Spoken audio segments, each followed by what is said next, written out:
The McLaren P1 supercar may be all modern and fancy with its fresh looks and hybrid drivetrain, but F1, which was launched more than decades ago, gets nearly as much attention nowadays.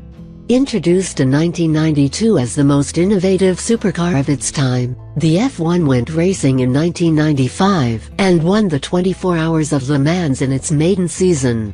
In November 1996, McLaren rolled out an upgraded GTR Longtail model, which wasn't as successful as the original GTR on the racetrack, but it's considered one of the most exotic McLarens ever built.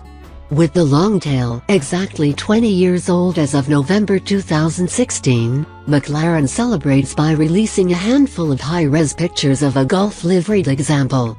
Developed for the 1997 racing season, the GTR Longtail featured a much longer nose and rear section, wider fenders and a bigger rear wing.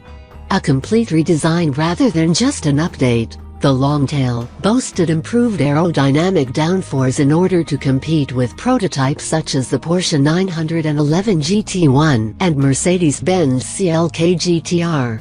Unlike the exterior, the interior carried over from the standard GTR, but McLaren added a new steering wheel, gear shifter, and center stack.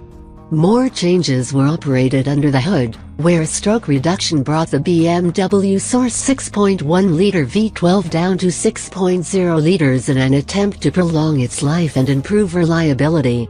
The gearbox was also replaced with a new X-Track 6-speed sequential transmission with quicker shifts.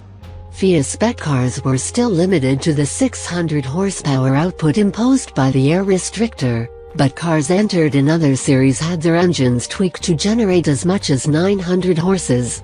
For a race car that tipped the scales at only 2,018 pounds, it was downright amazing.